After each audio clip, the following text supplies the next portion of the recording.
Hello, dear viewers, and welcome to a new episode of Business Insider. I'm your host for tonight, Mohammed Abdurrahim.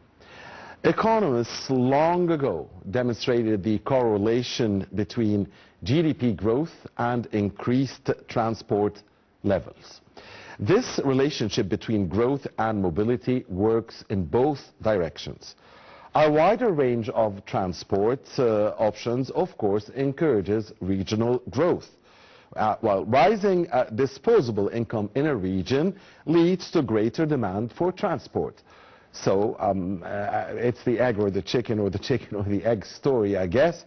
We'll be discussing the importance of the transportation sector to boosting economic growth and development, sustainable development in general, and we'll be trying to take a case study here and see the story in Egypt. And we'll be doing that in the company of our dear distinguished guest, Dr. Zeinab Nawar. She is Professor of Economics at the Egyptian University of Informatics. A very good evening to you, Dr. Zeinab. Thank you. It's always a pleasure to have you with us. Thank you.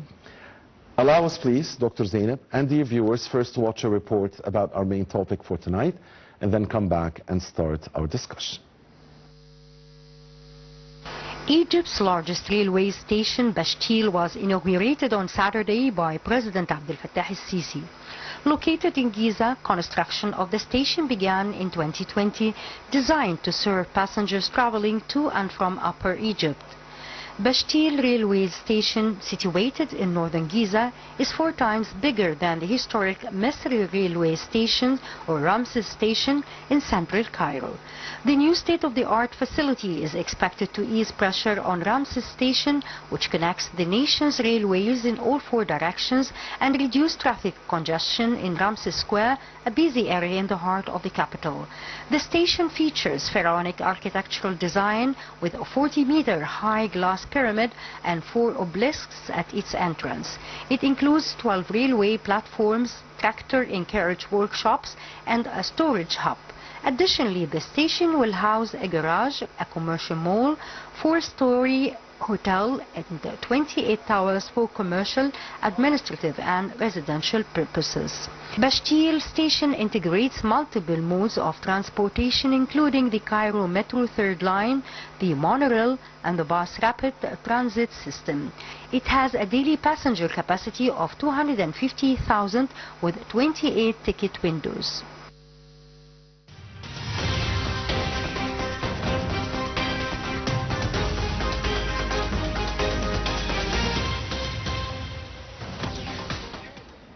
Welcome back, dear viewers. Thank you very much, Rasha Abdelhamid and Abir Hussein, for this report, and thanks for staying with us. So we'll be starting our discussion here with Dr. Zeinab Nawar, the Professor of Economics at the Egyptian University of Informatics. Dr. Zeinab, you saw the report, you heard the introduction, so I want to start by an unorthodox beginning. Let's define transports first. Transportation, simplest way. The simplest way, it's about the way of how we facilitate the movement of persons and products. I mean, if you like to move someone from point X to point Y, how you can just achieve that. We used to give it to our students at our lecture, saying that we have 2 different points, so we need to draw like a line, plotting the 2 points and draw the line, so this line that you are connecting between the 2 different points. So the transportation, or what we mean by transportation, right. or movement. It's simply a movement, but of persons or products or even services. The thing that this movement, it's not an easy thing to be done. I mean, connecting 2 different points, connecting people, connecting products, connecting markets, connecting demands, connecting suppliers, connecting even different transport routes in different countries. So all of this means, and it has an economic implications, and also it has implications on the economic, social, and even the political level for the whole of the country, and for, of course, for the different persons and people that are living in this country.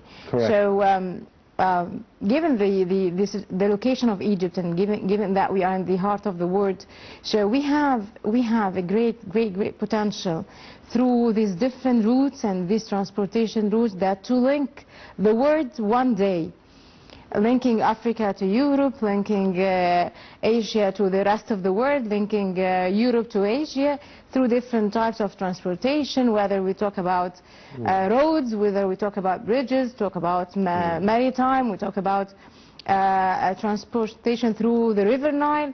So we have plenty of routes and also potentials, and we have to truly work on that. Absolutely. So I guess linking the old continents, or the vieux continents, Africa, Europe, and Asia, of course, and Egypt is at the heart of these three. So when we talk about Egypt, a case study here, there are, of course, different types of transportation. Could be road, rail, air, sea. But I want to, before talking about each means of transportation, talk about inner transportation, and then the link that you talked about, which is something that the geographical location of Egypt, of course, gives it this great potential.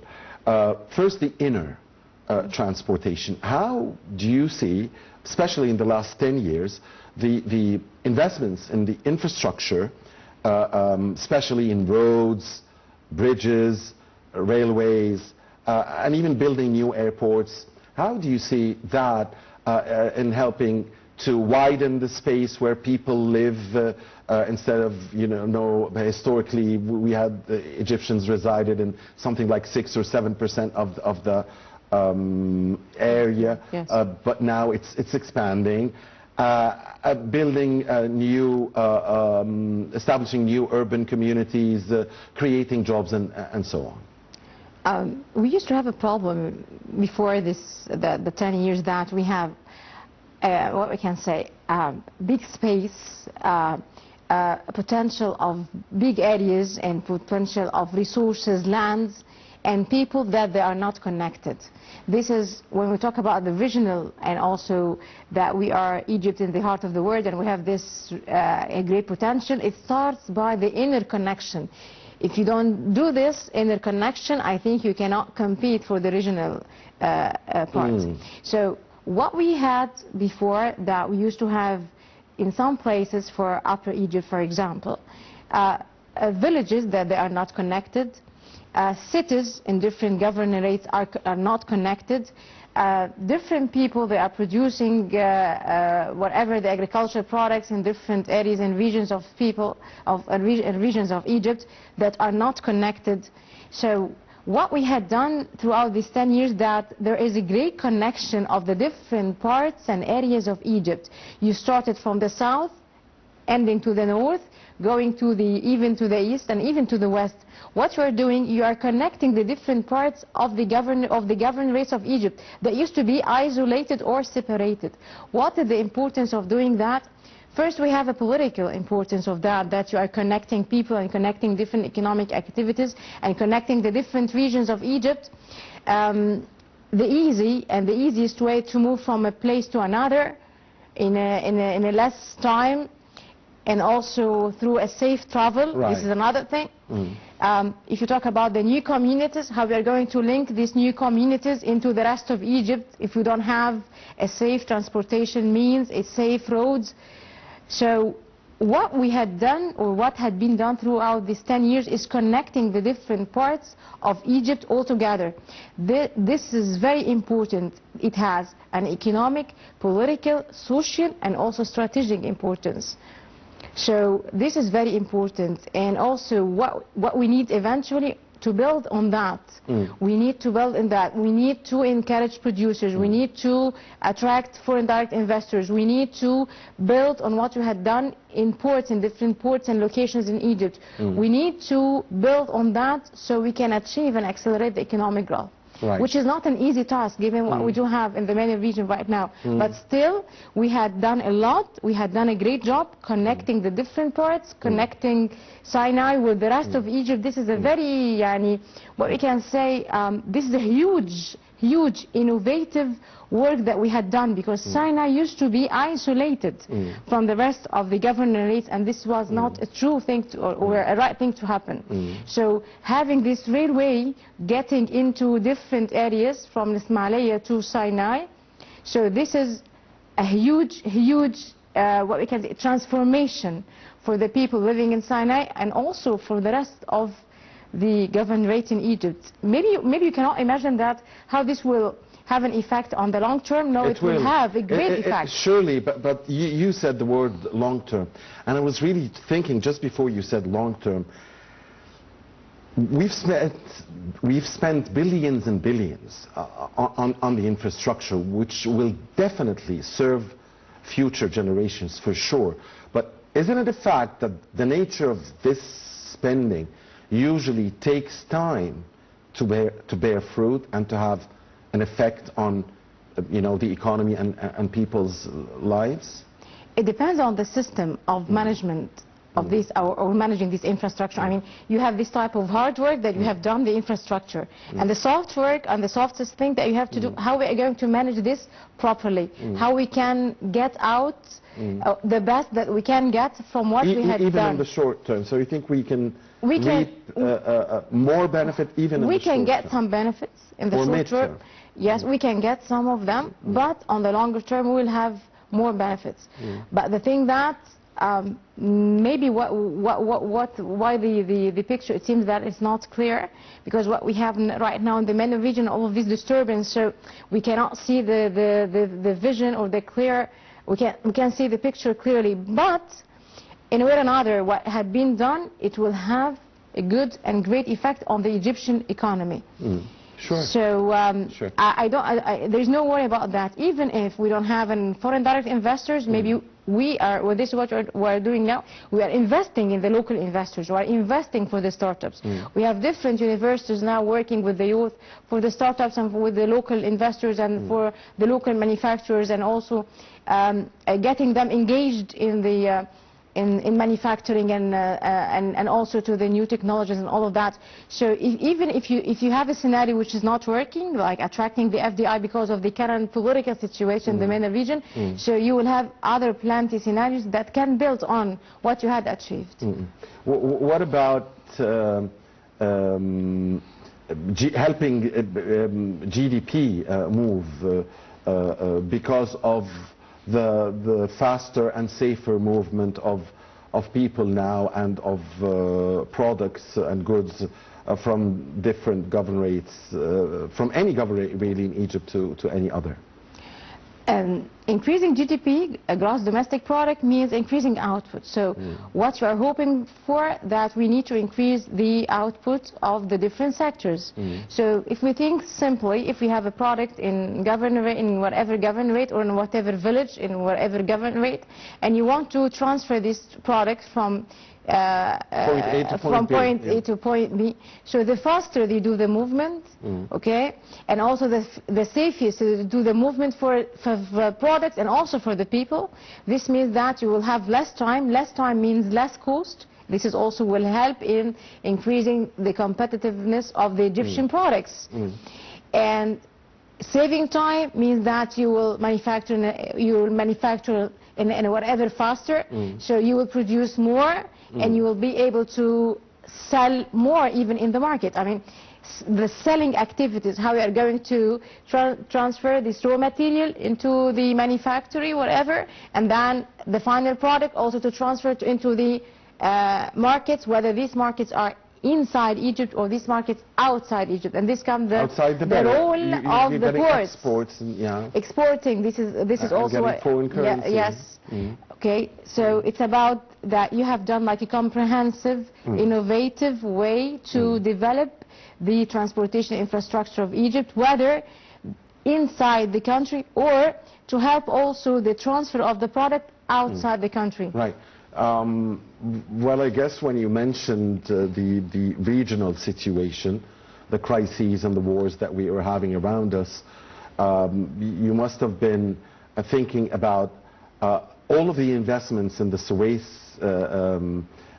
Canal economic zone. We have the new Suez Canal, but you're telling us that we haven't gotten the utmost of these investments yet, and one of the major reasons is the regional crises and wars around us. And once things calm down, we will start to reap more benefits.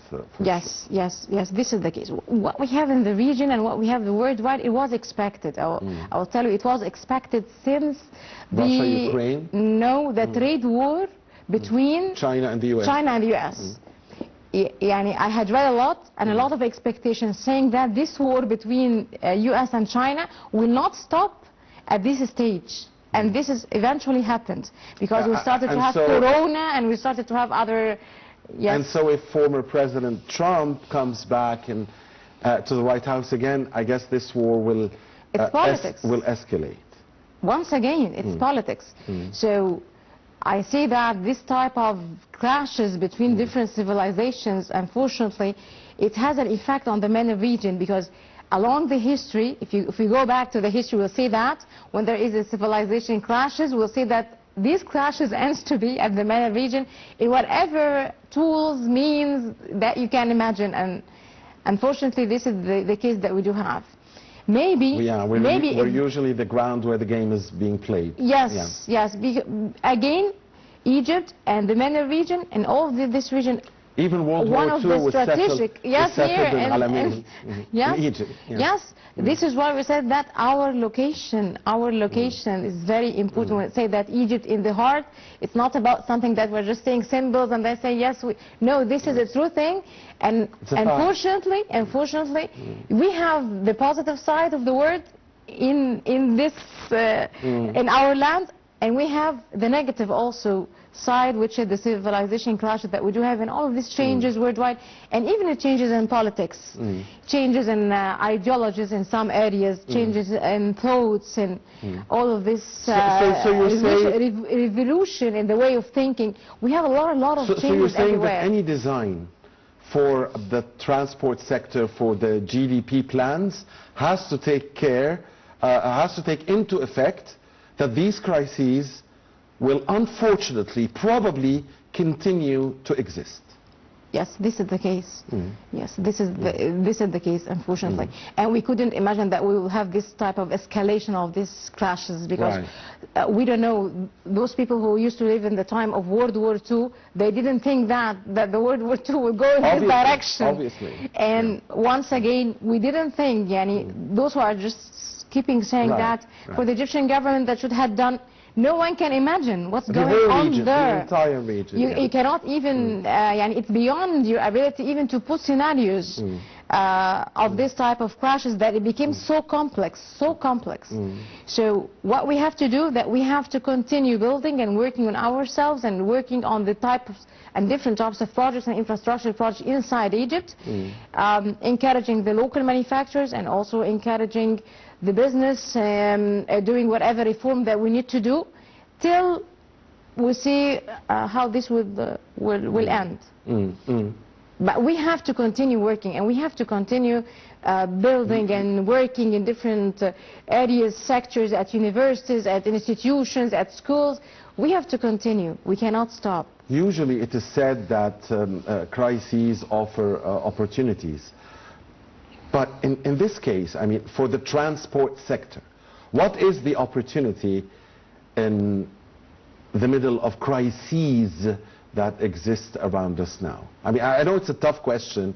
But it must be thought. I'm thinking with you. Yeah. Because we have a lot of crises. One of the crises, it happens in Africa, in the Horn of Africa itself. So everywhere. With almost no exception. And even we started to have some of the issues related to ships and the movement of shipping agents around Africa. So we have a lot of obstacles and issues. But I'll tell you something. I see that we have a great potential in the interconnection that we had made. So this will facilitate a lot for the work of the local manufacturers and connecting different areas and parts of Egypt. We also maintained our competitiveness. I will tell you why. We started to have some talk maybe before the 10 years that other countries would like to do different competitive transport lines to Suez Canal. Even we used to have another project for one of the Arabic countries with India. So we started to have like that. We want to look for different routes than Suez Canal. I think of what we had done, and given the crisis, that we maintained our competitiveness. What we mean, what do we mean by that? That we just kept the status quo, because if you didn't develop the transportation means, so you will be backward in one way or another. But we maintained our competitiveness, we maintained our situation. We said we are still there, so we will see what's going on. But I will say something. I think maybe on the medium term, part of these issues will be solved. Subside, yes, and we will be back once again, because historically it had been proved that still Suez Canal, still what we had done in even Suez Canal zone and all of these developments, once again, and I cannot see direct competitors for what we had done. And all of these projects and all of these aspirations, I think it had been cancelled for the time being. So maybe the crisis just omitted a lot of projects and also a lot of aspirations to some countries to compete Suez Canal or to compete and proved, I guess, that you cannot compete with the Suez Canal after all. I mean, it's geography, it's location, it's thousands of years of history, so it's tough. I mean, there was a project. I think this project was cancelled. It's called, of course, Mongolia also. Yes, and they found that the cost of this canal will be so high in terms of investment and also in terms of environmental aspects. So till now, I think that we don't have competitors. Okay. So, we're talking about the transportation sector. Of course, it is very linked to the energy sector. So how do you see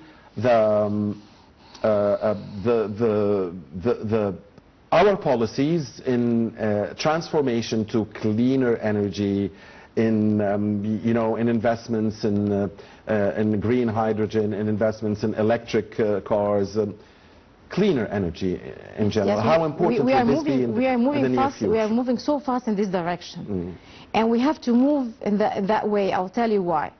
For the maritime sector, for example, and for ports, and for some sort of shipping agencies, they would not enter a port that is not adopting what we can say, this type of practices and exercises of environmental preserving the environment, and also working on the different rules of SDGs and also so it became an international important trend.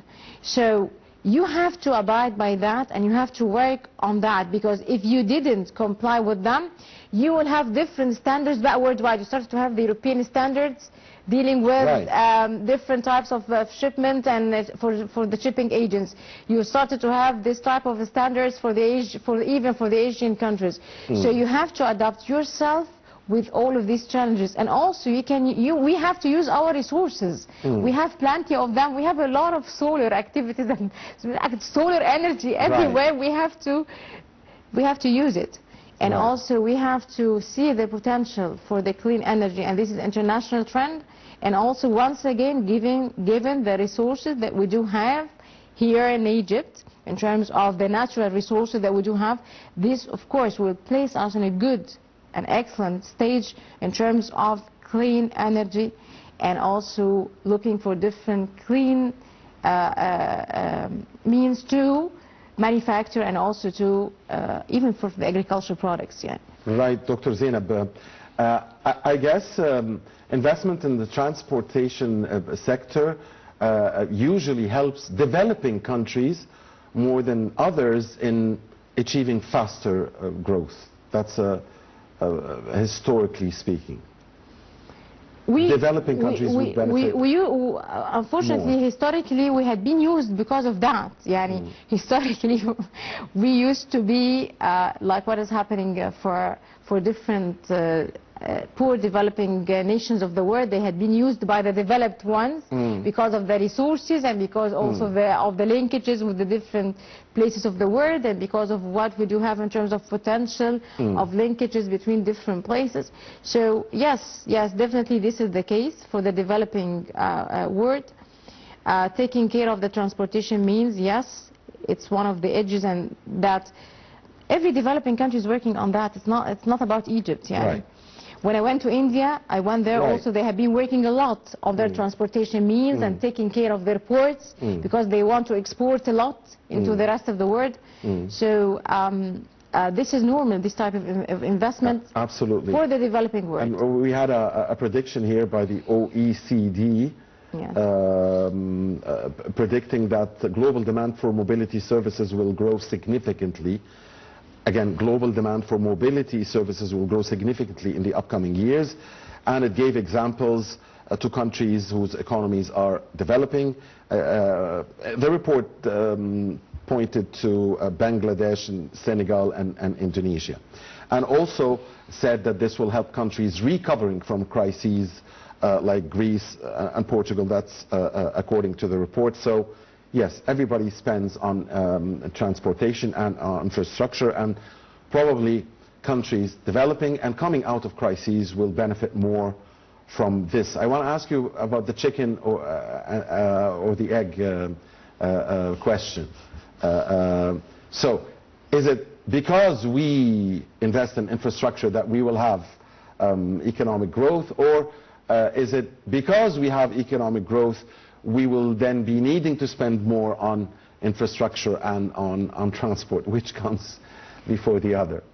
I think it can work. Hypothetical, both ways. Scientific it's the question. chicken and the eggs also. Yeah, scientific. Yes, of course, because we have an economic growth, so there will be more demand. I will tell you something. For transport, yeah. We demand on our products.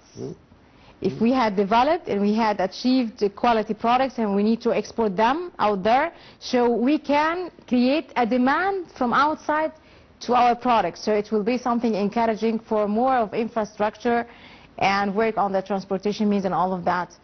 And also if there is an increase in the local demand on the suppliers or whatever, so we need to facilitate that.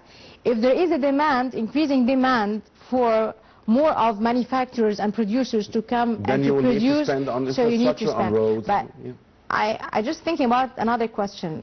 Whether it's the international demand, this is what creates the infrastructure development, or you do the infrastructure development and then you're just waiting for the demand. Okay. What about the demand from the rest of the world on your transportation means and well, that demand will definitely increase when crises subside, or at least I will tell you something. The report that you had read, it's nice one. It had been said what if you said that they said Bangladesh, Senegal, and the third country is what? Indonesia. So they're saying that a big population. Theoretically, we have a number of population around the world. It's a number, and then it's increasing. Right. So the increase in demand, it depends on the number of population that we are living on the continent. Right. So in a way or another, we will have like a fixed demand on our products. If you we would like to just do the calculation on economic ways and tools and econometrics and all of this. The demand will increase. No, because it will populations are growing. No, it will increase. The demand will increase from the developing world and not from the developed. Right. The developing world, those that will increase and will be the triggers and pushing the markets and pushing even the development for the rest of the developing countries. Absolutely. But for the developed worlds, this is the thing. It's different. Yeah, we'll think about it later on because they started to have other problems, social problems, maybe economic problems. Maybe they are not increasing in the path that the other developing countries are increasing. So it's a nice thing to be said from the report that the main drivers of increasing the demand, even on our products and on our transportation infrastructure, is the development of the other developing world. Absolutely.